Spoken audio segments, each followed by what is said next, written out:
Today, my guest is Sly. Hi, Sly. How are you? Good morning. Doing great. How you doing?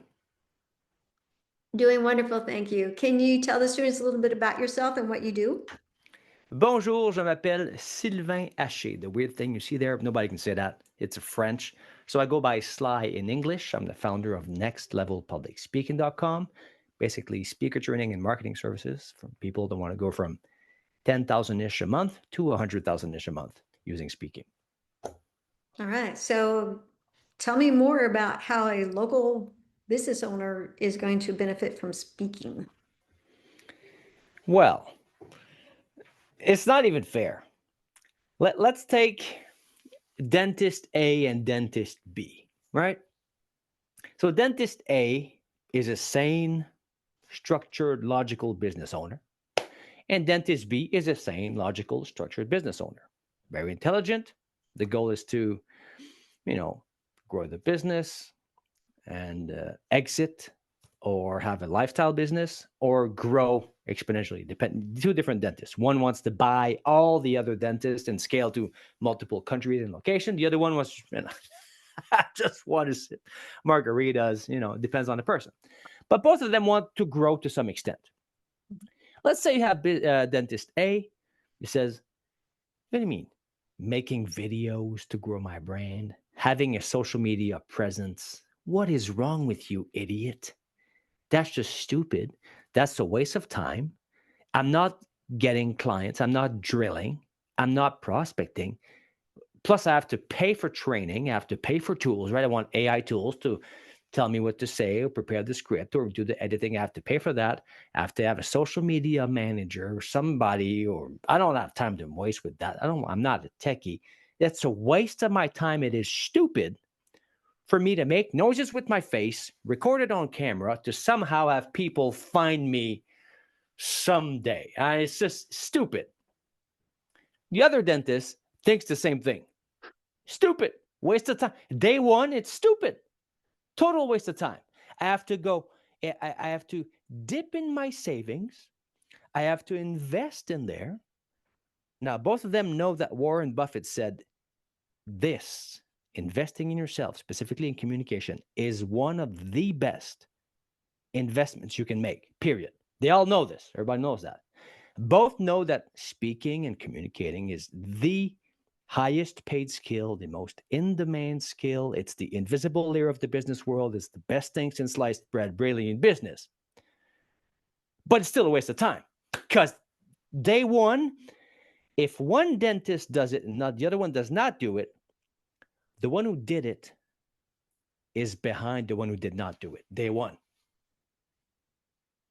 Because the one who did not do it did not invest.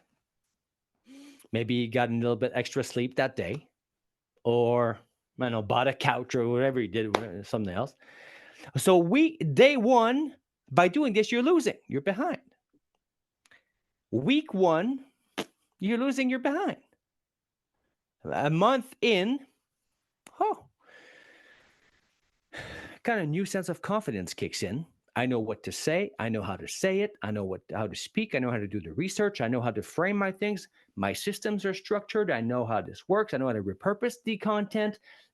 Oh, I can see. But 1 month in, I can kind of, okay, I see how that works. Great. The other person is still thinking, look at that idiot making videos online. Stupid. Doesn't even look good. Sound is bad. Camera's terrible. So the other guy's laughing at you the whole time. 2 months in, phone rings. Hey, I just Googled dentist Cincinnati or dentist insert name of your city, and you came up. Huh. First kind of leads, inbound leads without paying for them kind of come in. Hey, I saw you speaking at the Chamber of Commerce. I didn't know you did such and such. Oh, do you know such and such? Oh, I didn't know that happened. Then the inbound pre-sold leads start to come in, while the other dude is still paying full price for his leads with cold, no trust. But there's still not very big of a difference, right? 3 months in. 5 months, 6 months. Now you start to see, okay, this is what people respond to. You start to see your analytics. You can fine-tune your message. You get your groove on, you know what to say, how to say it, when and why. You become what they call a great communicator. 6 months, a year in, it's not even fair. Now the other guy's jealous. Well, it's not fair. This other dentist, I mean, this guy's all over the place. So no matter what people type in, Google, search engines, now even AI. We used to have a thing called SEO, search engine optimization. Now we have GEO, generative engine optimization. AI refers you. Somebody's complaining to ChatGPT about how their molar hurts, and then they said, "Oh, did you know about Dr. So and so?" No. Link to video. Your video makes the phone ring. But now, since you're a local celebrity, you get first dibs, first place. You're invited on panels. You get to speak at different charity events. You end up on posters. What? The other guy's like, that's not fair. Look, how can I compete with this guy? That's not fair. So it's in that sense that I say public speaking is one of the last AI-proof unfair advantage left in business today. What do I mean by AI-proof unfair advantage? Everybody's now being sold. Oh, make faceless videos. You can grow your brand without showing your face. You can have AI write your scripts. You can have somebody the other day. Last week came on one of my coaching calls. Not a client, not somebody that I coach. Somebody just came into the calls. And she said, "Oh, ChatGPT wrote my script, wrote my speech. Can you give me some feedback?"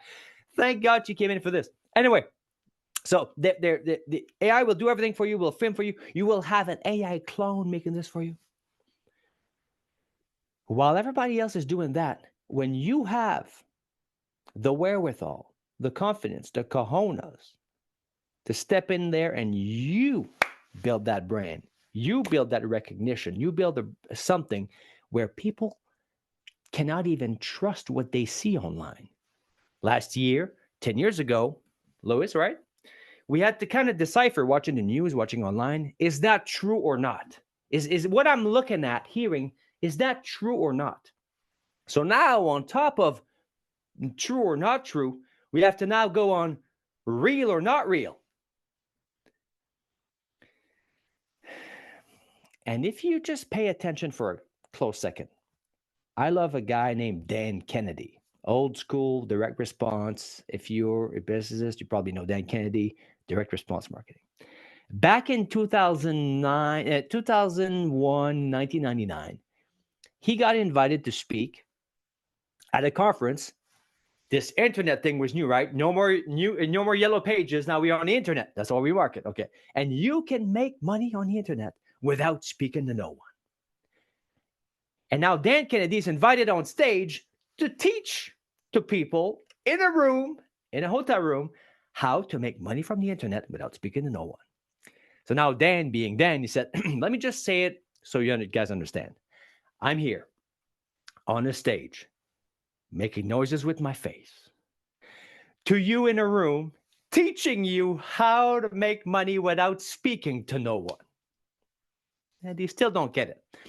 The guy who sold you a ticket here, you saw him speak on a stage somewhere or a video of some, which is called public speaking. You saw him speak. He sold you a ticket here, and he sold you how to make money without speaking to no one. Speaking to you. And then you just kind of say, people go, oh, yeah, face plant. But that wouldn't happen nowadays. No, that wouldn't happen nowadays. It's not like last week or 2 weeks ago, I was on watching a summit once showing people, here's how to make your AI clone. Here's how to have AI think for you, write for you, make your breakfast for you. And you'll never have to speak ever again. And how is the guy selling that again? He's on stage selling you the thing, telling you you will not have to show your face anywhere. Think about this. 70% of the world's population are terrified of public speaking. And when I say public speaking, I don't mean winning imaginary speaking competitions. I mean making noises with your face that make people feel like giving you money or doing what you want them to. So some people don't want to sell. Maybe you want to scale your influence, scale your reach.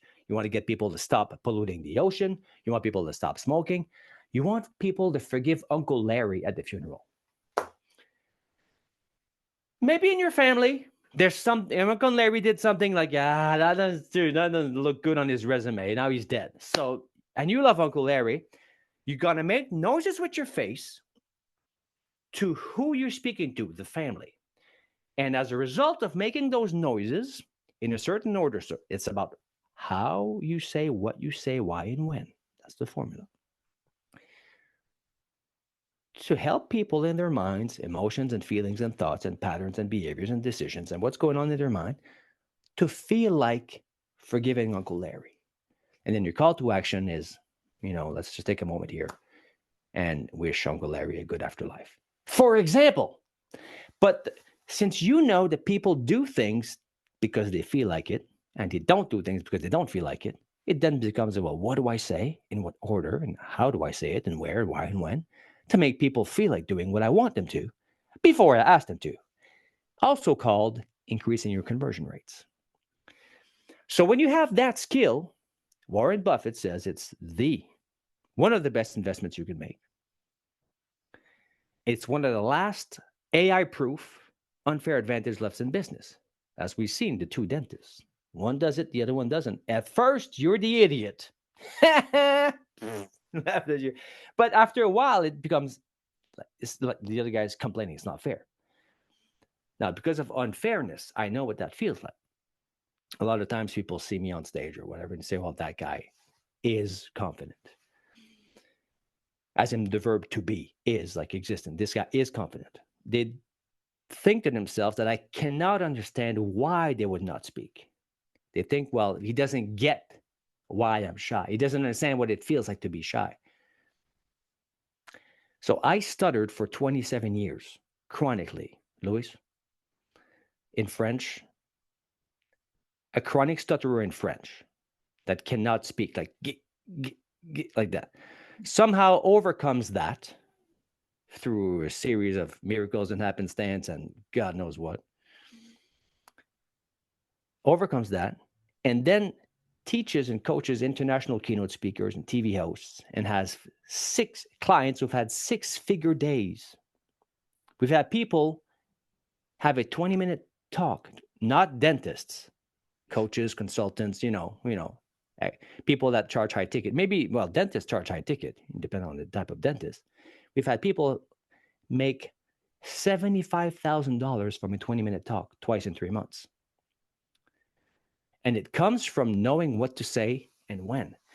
But the way public speaking has been taught is that 70% of the world's population are terrified of public speaking. You know the classic Seinfeld joke? A lot of people would rather be in the casket than give the eulogy. Okay? Terrified. More than death. So the way public speaking has been taught, when maybe you listening to this, I've heard about it. It's, well, here's what to say, right? Learn this script. Here's what to say, right? You got it? Memorized it? Good. Check. Now, here's how to say it. Do this with your hand.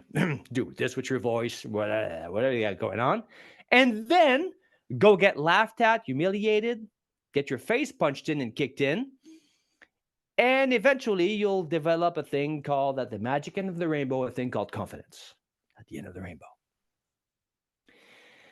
Well, that's not been working out because this has been taught since at least the sophists in ancient Greece.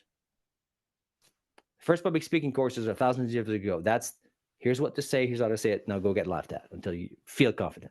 And power pose, and they got these power posing tricks. Now, I almost became a monk. We don't have to go in my story here, but I almost became a monk. So I have deeper than usual mindset tools I use. Tools that a stutterer used to become the kind of guy who coaches international keynote speakers. So what we do is we take the golden goose at the end of the rainbow called confidence, and we put it in the front. Lois? Don't try this at home. I'm a trained professional. Okay. I don't suggest that anybody do this with anybody else inside of our system. But in our system, when somebody becomes a client, works with us to kick butt, take names, no one, you become master speakers. You are not allowed to even think about what you're going to say before you're confident.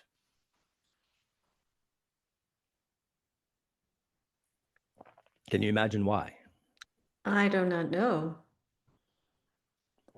In corporate settings, a very good rule of thumb is to not write an email if you're angry. No, that makes sense. Why? Why would you not send an email to the team if you're angry? Because you're going to say something you're going to regret. And even if it just sometimes the words, mini word choice, right? Just the way it's written, like this came across a bit too right. That's in writing. Imagine in speaking now.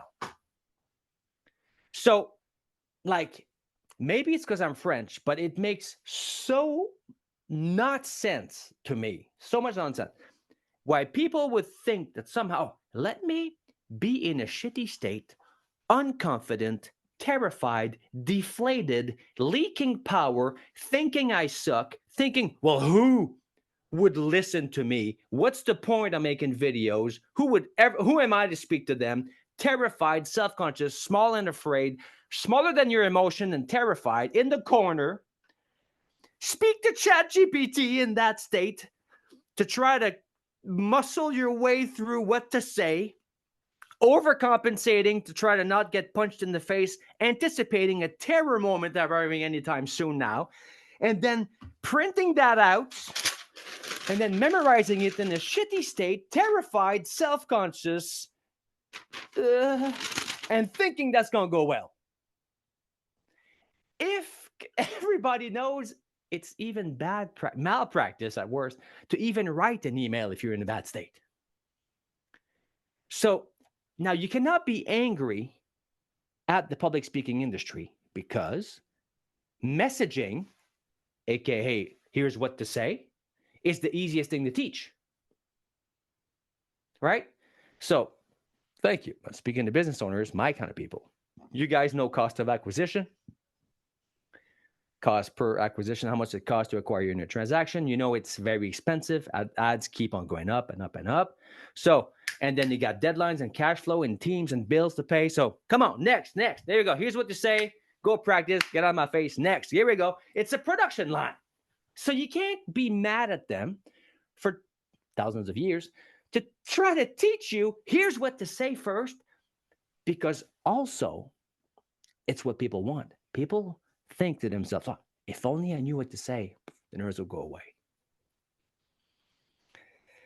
Well, if that would be true, you could take the I have a dream speech and give it to the local supermarket clerk and say, here you go, get on stage, say it. Why is she's laughing now? Why are you laughing? Because you know, it's who's saying the words? How are you saying the words? Who are you to yourself? And who are you to the audience? Now, I don't know how much time we have. Let me do this quick, just to drive this home. Keep pump the brakes, get excited. Because now, Lois, people suffer so much. People suffer. They get laughed at, punched in the face because they don't speak with me before.